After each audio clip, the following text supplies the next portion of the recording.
Alors bonjour, j'espère que vous allez tous bien. Nous sommes déjà en février, le temps passe très très vite. Alors il est temps de vous présenter mes 3 prochains investissements. Alors ce mois-ci, il est question d'actions, de masternode et de minage. Restez avec moi, on se retrouve tout de suite après le jingle.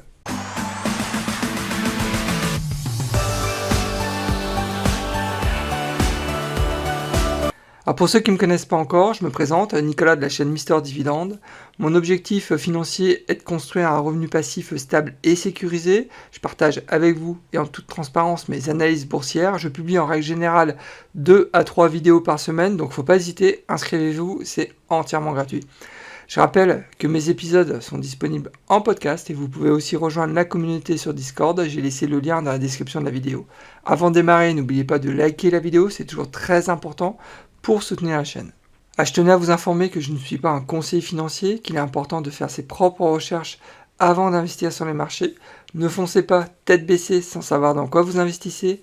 Gardez toujours votre esprit critique, c'est vraiment le meilleur moyen de faire de l'argent sur les marchés. Il est bon de rappeler que j'ai une approche sécuritaire de l'investissement, que ce soit en actions, en crypto ou en tout autre investissement. Ça pourrait être des projets immobiliers, ça serait exactement la même approche.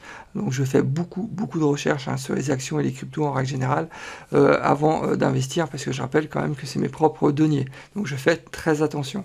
Ensuite, il faut savoir que j'ai une approche long terme, donc au minimum 10 ans. C'est même préférable sur 20 ans. Donc si vous cherchez des idées pour investir sur du court terme, donc 1 an, 2 ans, passez votre tour, ça sert à rien de regarder cette vidéo, puisque une nouvelle fois j'ai une approche très long terme. Ensuite, je rappelle que mon objectif numéro 1, c'est de me constituer un revenu passif.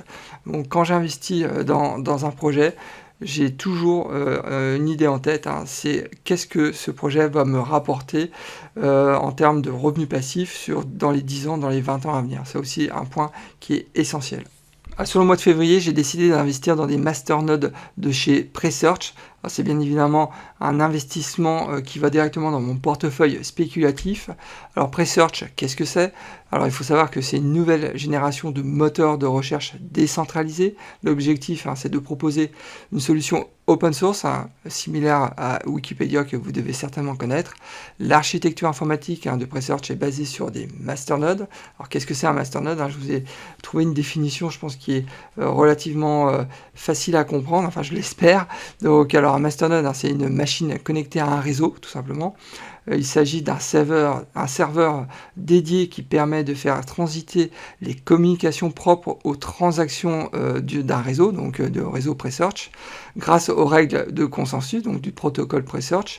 Il améliore la sécurité de la blockchain. Il constitue alors une alternative au concept de preuve de travail, donc le proof of work de Bitcoin, par exemple. Donc, alors, afin de valider les transactions, donc le masternode intègre différentes fonctionnalités dans son protocole. Donc, protocole, il faut comprendre une sorte de logiciel, on va dire ça comme ça. Selon les systèmes, il est ainsi possible de bénéficier d'un droit de vote et peut donner à une rémunération. Donc là, vous commencez à me voir venir. Donc, en devenant propriétaire d'un nœud, donc d'un masternode, tout comme un mineur pour son rig de minage, vous recevez donc des commissions dans la crypto-monnaie de ce dernier, donc c'est le prêt, on va le voir plus tard, donc proportionnellement au service qu'il rend au réseau. Donc la rentabilité des masternodes évolue en fonction des marchés et des règles, donc du white paper de sa crypto-monnaie. Alors Presearch, en quelques mots, son symbole c'est PRE, donc le protocole a été créé en 2018. Presearch un peu s'appuyer sur une équipe qui est plutôt bien expérimentée, toujours à sa tête le cofondateur Colin Papp, que j'apprécie particulièrement, puisque ce gars, en fait, il fait une vidéo par semaine, une vidéo YouTube, je vous laisserai le lien dans la description de la vidéo, où il explique tout de manière très ouverte, très honnête. Il explique tous les problèmes que Presearch peut rencontrer, tous les développements qui sont en cours. Allez faire un tour, vous verrez, bon c'est en anglais, mais c'est vraiment... moi j'aime beaucoup ce type d'approche où de manière très claire, sans rentrer trop dans la technique, le gars il explique tous les problèmes qu'une entreprise peut rencontrer. Donc ça c'est vraiment une vidéo que j'attends tous les vendredis. Donc de mes mains, il publie sa vidéo autour de 17h, 18h le vendredi.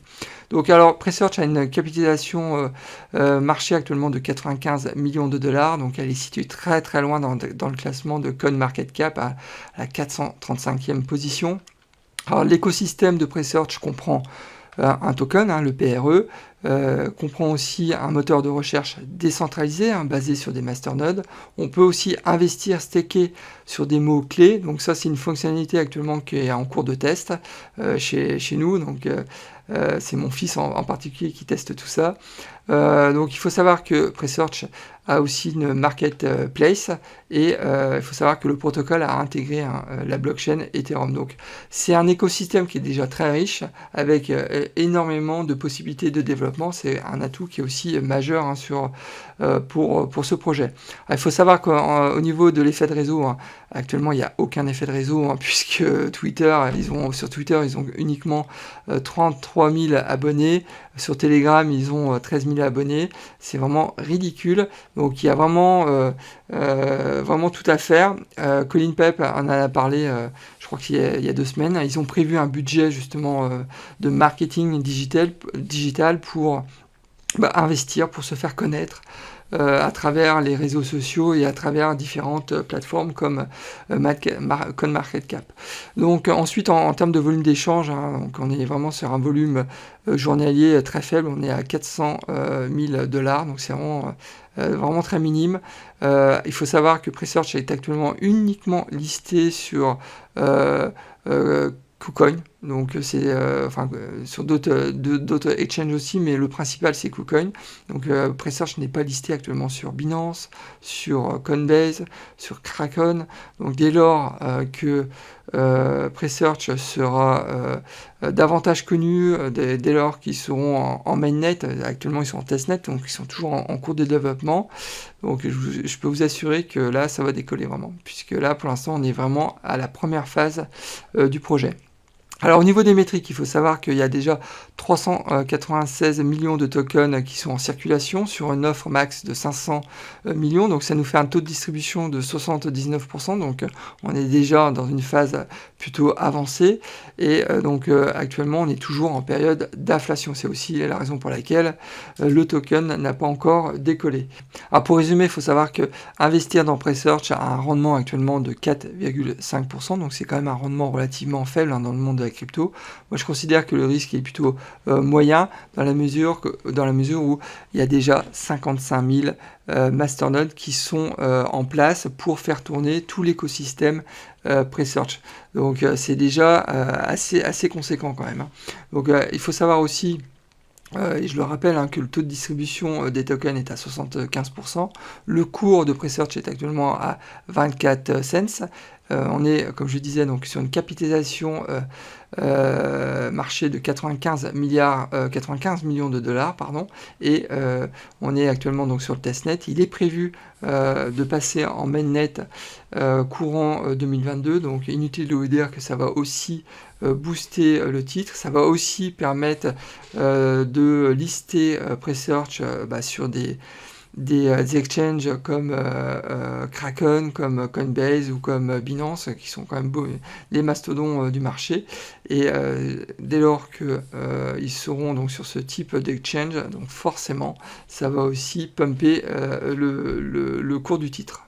Alors sur la chaîne Mister Dividende, je partage avec vous ma méthode pour gagner jusqu'à 1 500 $ de revenus passifs par mois grâce à mes portefeuilles d'actions et de crypto. Alors n'attendez pas. Abonnez-vous, c'est entièrement gratuit, donc il faut en profiter. Et bien évidemment, si le contenu de la vidéo vous plaît, vous pouvez aussi liker la vidéo.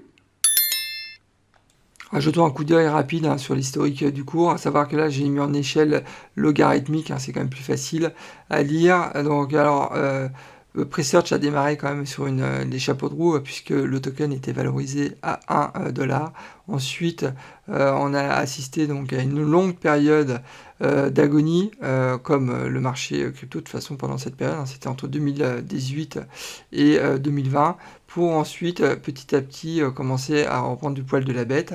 Actuellement, donc sur un an, le token a pris 372%. Par contre, actuellement, donc comme le marché de la crypto, on est en correction puisque sur les 30 derniers jours, le token a perdu à peu près 25%. Passons maintenant à l'étude de rentabilité d'un masternode Presearch. Alors à savoir que pour pouvoir installer un masternode Presearch, il faut avoir en collatéral, donc il faut investir 2000 prêts, donc ce qui représente au cours actuel environ 480 $. Ensuite, il faut aussi prévoir le coût mensuel d'un VPS, donc un Virtual Private Server, donc ça représente 5 $ par mois. Et de toute façon, ils vous fournissent une liste de VPS si vous êtes un grand débutant. Donc, ils vous fournissent une liste de VPS dans lesquelles vous pouvez installer votre masternode. Donc ensuite, à savoir que le rendement mensuel d'un masternode est entre 30 et 37 prêts. Donc ça varie, donc ce qui représente, c'est pas énorme, hein, entre 7,2 et 9 $ net. Donc j'ai retiré bien évidemment le coût mensuel du VPS. Donc alors une nouvelle fois, c'est vrai que c'est pas énorme hein, comme investissement puisque la rentabilité était à 4,5%, mais je le répète, hein, on est vraiment dans la phase 1 de ce projet. Donc alors bien évidemment, si vous avez encore des questions à nous poser concernant la mise en place de ce masternode, n'hésitez pas. Donc on est disponible sur Discord, donc en règle générale, donc sur la partie technique, hein, ça sera plus mon fils qui pourra y répondre. Moi je pourrais y répondre mais de manière très light. Mais d'après lui, en tous les cas, il n'y a aucune difficulté à installer un VPS et installer le protocole Presearch pour pouvoir justement mettre en place un masternode. Alors en bonus, hein, il faut savoir que vous pouvez installer et utiliser Presearch comme moteur de recherche. Donc il est actuellement disponible sur Firefox de mémoire. Donc, en utilisant en fait ce moteur de recherche, comme vous pourriez utiliser Google, vous gagnez des prêts, donc c'est plutôt sympa. Moi, ça fait 3 semaines que j'utilise ce moteur de recherche qui donne à peu près les mêmes résultats que Google. Bon, je suis pas trop exigeant hein, dans mes recherches, mais voilà. En tout cas, ce que je trouve sympa, c'est que je gagne un peu d'argent juste en faisant mes propres recherches sur Internet. Donc, essayez, vous verrez, et dites-moi aussi dans les commentaires ce que vous en pensez. Je serai toujours ravi d'échanger sur le sujet. Pour conclure hein, sur Presearch, hein, je pense qu'actuellement le prix de Presearch est vraiment attractif puisqu'on est vraiment dans la phase 1, hein, je le répète, du projet. Donc on est toujours en testnet. Le passage en mainnet hein, est courant 2022. Je rappelle qu'il y a déjà 55 000 masternodes sur les réseaux Presearch. C'est vraiment énorme. Et là, je pense sincèrement qu'il y a un gros potentiel. Et une nouvelle fois, le projet est actuellement uniquement listé sur KuCoin et dès lors qu'il sera sur des sites comme Binance et Coinbase, ça va vraiment décoller. Passons maintenant à mon deuxième investissement sur le mois de février, c'est bien évidemment le mining. Hein, et le mining, pour moi, ça va directement dans le portefeuille conservateur, puisque au final, investir dans le mining, c'est surtout investir dans du matériel informatique. Donc, il faut savoir que le setup va considérablement être modifié, puisqu'au départ, on était sur une valeur de 2300 € d'investissement et on est passé à 9800 €. C'est la raison aussi hein, pour laquelle je vous l'avais dit dans une vidéo que j'ai décidé de vendre un certain nombre d'actions pour pouvoir financer ce nouveau projet. Alors pour ceux qui connaissent, hein, on va maintenant investir dans de grosses cartes graphiques, dans des 3090, dans des 3020, la 3020 Ti, la 3020 LHR. Donc on se renforce à ce niveau-là. Donc ça va permettre aussi d'améliorer notre rentabilité. Ce qu'il faut retenir, hein, c'est qu'on va démarrer notre activité de minage en minant de l'Ethereum. Hein, c'est vraiment la crypto-monnaie la plus rentable. Le rendement, et là dans mes simulations je suis très conservateur, est autour de 16%. Le risque est très sécurisé à mon sens cet investissement, puisque je rappelle qu'on investit finalement, on achète du matériel informatique. Si demain on décide d'arrêter le minage, si ça ne nous convient pas, il suffit juste de passer quelques annonces sur le bon coin et croyez-moi, les cartes graphiques elles vont partir, mais très rapidement vu le marché très tendu des cartes graphiques actuellement. Le taux de distribution de l'Ethereum, il n'y en a pas, ça c'est connu. Le cours est actuellement à 2600 $. On est sur une capitalisation marché de l'Ethereum de 310 milliards de dollars. Hein, c'est la deuxième crypto-monnaie après le Bitcoin. Et il faut savoir que le protocole de l'Ethereum est un protocole maintenant, enfin, qui sera hybride, hein, puisqu'on pourra à la fois miner de l'Ether, mais aussi le stacker et posséder aussi son propre masternode. Et ça, c'est le Graal, hein, quand vous êtes investisseur crypto, de posséder au moins un masternode Ethereum. Mais je vous rappelle quand même qu'il faut posséder 32 Ethers, donc c'est quand même beaucoup. Passons maintenant à l'étude de rentabilité. Donc le RIG, comme je vous disais, est à 11 000, un peu plus de 11 000 $. Je vous l'avais présenté en euros tout à l'heure. Donc la capacité de production sera donc de 454 mH pour ceux qui connaissent, donc sur le protocole de l'Ether. Ensuite, le revenu mensuel brut est autour de 360 $. Donc là, je me suis aidé du site What2Mine pour ceux qui connaissent. Le profit sera autour de 51 $. Là, j'ai décidé en fait de finalement amortir mon matériel informatique sur 36 mois et non plus l'amortir sur un mois. C'est vrai que c'était une approche un peu bizarre que j'avais eue. Et la rentabilité est autour de 16%.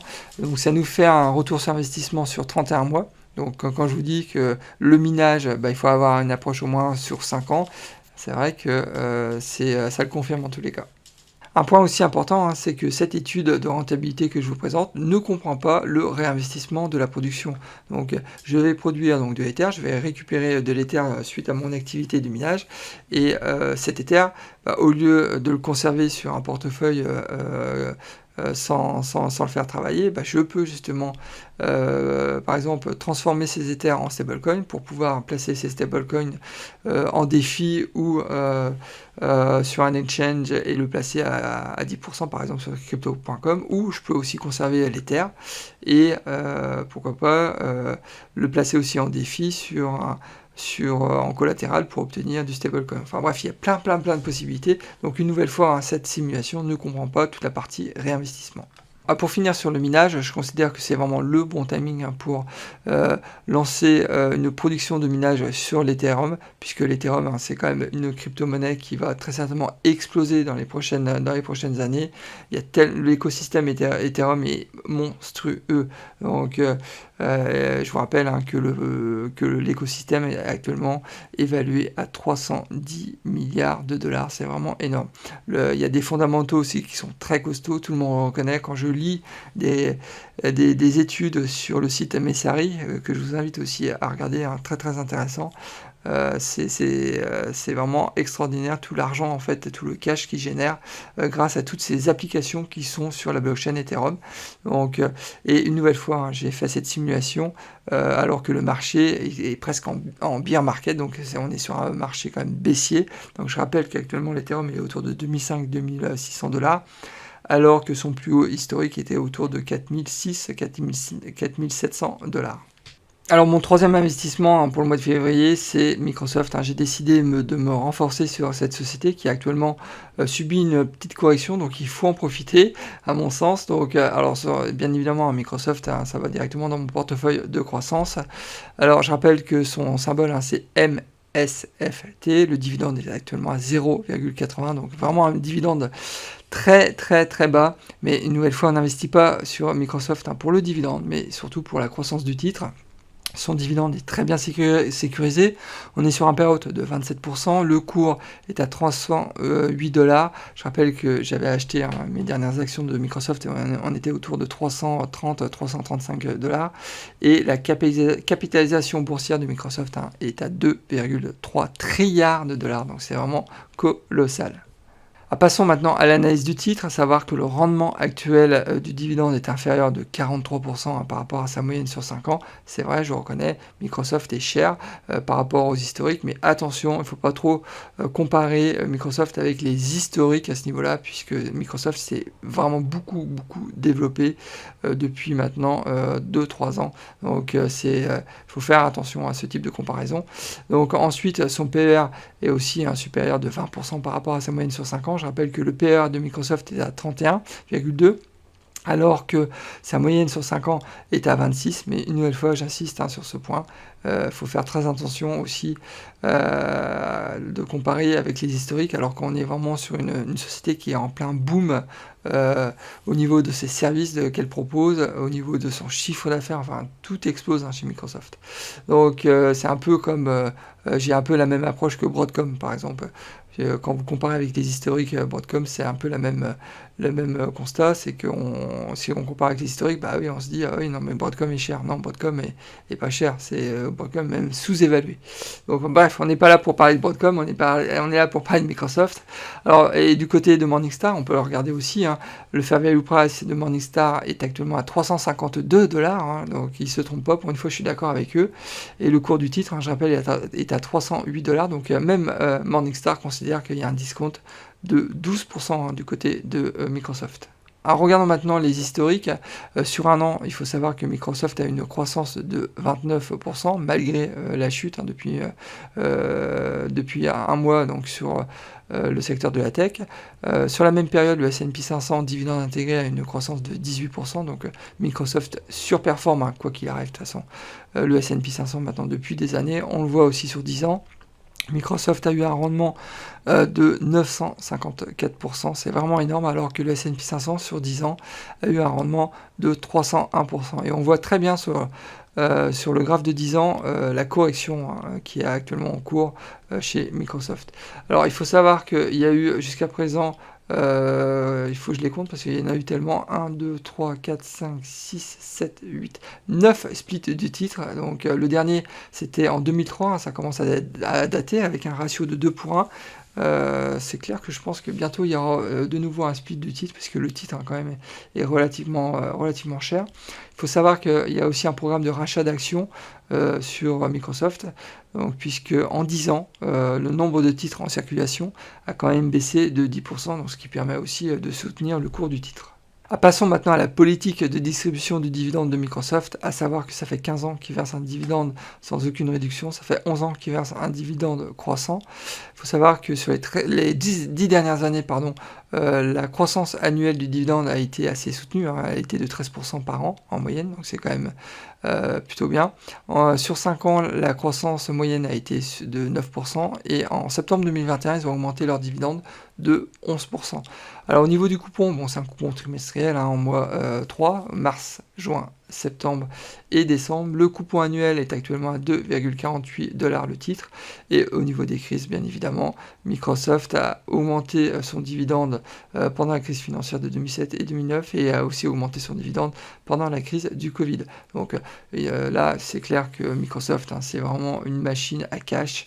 Donc dividende très sécurisé, une croissance de dingue. Donc investir dans Microsoft, ça peut vous paraître cher d'investir dans un titre qui vaut plus de $200 avec un PER à 31. Je vous dis non, Microsoft est vraiment une boîte qui a des fondamentaux très solides. Sur 20 ans, Microsoft sera toujours là et avec une valorisation qui sera très certainement autour de 3-4 trilliards de dollars. Ça, j'en suis certain.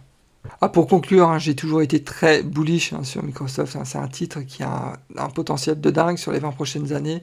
Quand vous regardez le portefeuille produit de cette boîte, c'est juste extraordinaire. Récemment, j'en ai parlé dans un épisode d'Insider, ils ont racheté Activision, donc qui est certainement un des leaders aussi dans l'édition des jeux vidéo. Donc tout ça pour compléter leur offre. Enfin bref, Microsoft, c'est vraiment... moi j'adore cette boîte, c'est clair. Sinon, il faut savoir que, comme je disais, Microsoft, c'est certainement la société la mieux diversifiée dans le secteur de la tech. Ça, c'est évident, c'est bien mieux diversifié que Apple par exemple, ou Google, ça, ou même Amazon. Et Microsoft, bien évidemment, c'est des fondamentaux qui sont extrêmement solides. Donc je vous invite aussi à faire vos propres recherches, vous verrez, je ne me trompe pas. Et tout le monde le dit aussi, donc c'est pas, j'invente rien. Donc vraiment très très très belle boîte. Eh bien écoutez, nous arrivons déjà à la fin de cet épisode. Alors, j'espère que ce contenu vous a plu, que ça vous a donné quelques idées d'investissement pour le mois de février. Donc c'est vrai que j'ai proposé là de nouvelles pistes, donc entre autres le masternode, le minage, bon j'en parle déjà depuis quelques temps, mais faites aussi vos propres recherches, vous verrez, il y a je pense vraiment de belles choses à faire au niveau des masternodes en tous les cas. Donc alors si vous avez aimé ce contenu, n'oubliez pas de liker ma vidéo, c'est toujours très important pour soutenir la chaîne, mais aussi m'encourager à continuer ce type de contenu. Si vous n'êtes pas encore inscrit à ma chaîne, inscrivez-vous, c'est entièrement gratuit, il faut en profiter. Et bien écoutez, maintenant je vous souhaite plein de bonnes choses et je vous dis au prochain épisode et surtout bon trade, au revoir.